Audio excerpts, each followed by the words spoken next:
Hello people! Welcome and welcome back to our channel. At ayan na nga mga cravings, ito na yung ingredients natin. Ito yung breading. Nilagay ko na doon sa screen yung ingredients. I-pause nyo na lang para mabasa nyo ganun.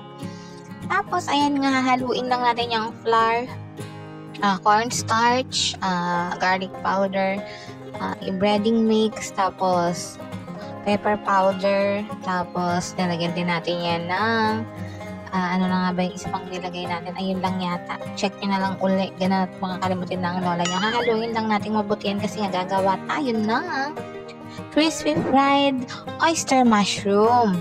So, ayan. Hahaluin lang mabuti para yung cornstarch ay talagang mahalong mabuti. Tapos, ayan. Na-mix na natin ang flour at cornstarch at breading mix na yun. Ito na yung ating oyster mushroom na ating ipiperito. Siyempre, kailangan natin paghiwa-hiwalay at linisin yan. Ganun. Dahil ang lalaki nga ay gagawin natin itong masarap itong i-breading. At ayan na nga, dalawang breading yung gagawin natin, isang wet saka isang dry. So ito, yung kalahati ng breading na yun na nakita nyo, dinagdagan ko lang siya ng tubig o ng water. Tapos tinensya ko lang yung tubig kung gaano siya kalapot. Ganun. Tapos kailangan din natin palang dalawang egg. Tapos ito na lang yung natira dun sa dry na breading mix. So uunahin natin i-try itong wet bread, butter natin. So, dyan muna tayo magaganyan. Sasawsaw lang natin yung mushroom. Tapos, diretso na sa mantika. So, yung mantika na yun ay pinagpirituhan ng lumpiang Shanghai. Kaya may mga naiwan-iwan na ganun. So, sayang naman. Yun na lang din yung gagamitin natin. Wala naman tayong strainer para masala yung mga, mugmug ng Shanghai. Kaya, sinama na lang din natin mga cravings. Ganon. Pipirituhin lang natin siya lahat na ganyan. Okay lang kung marami kayong mantika, i-deep fry nyo. So, kami nga dito nung ginawa kong recipe nito ay gabi na.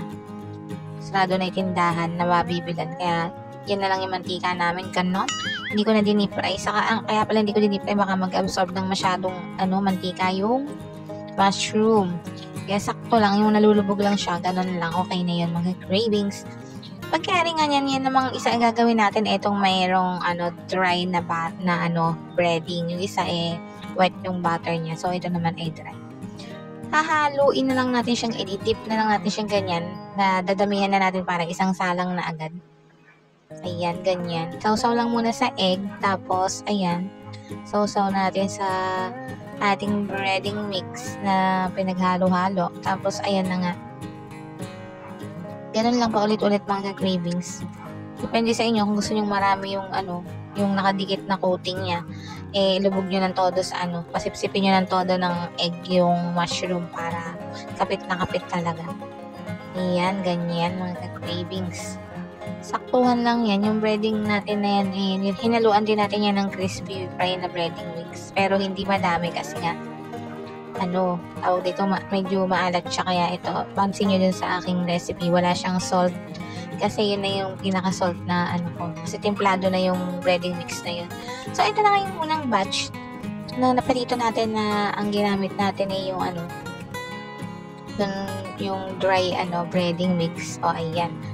So, ewan ko ba ito may dry? Hindi, ito yung una natin sinalang yung sa wet. Ganon, nalito na ang lola nyo. So, ayan, lalagay lang natin dyan. Dapat may tissue, pero hindi ako nakahanap ng tissue. So, okay na yun. So, ayan, ngayon pa lang pala natin isasalang yung ating ginamitan ng breading mix, yung hindi wet. So, ayan, isasalang na lang natin siya uling ganyan. Tiyagaan lang to kasi maliit lang yung lutuan ko. Kung malaki naman yung kawali nyo, edi madami kayong maisasalang mga cravings.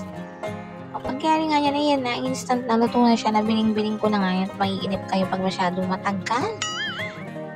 At hahanguin na nga natin. Ayan na. Ang sarap nga mga cravings, ang bango, may fried chicken talaga siya.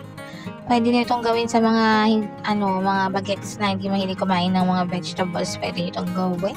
I-try nyo na't masarap talaga yung kabute, mga cravings. Lalo at malalaki siyang ganyan, para natin siyang fried chicken at kakain na nga kami. Kain na tayo mga cravings!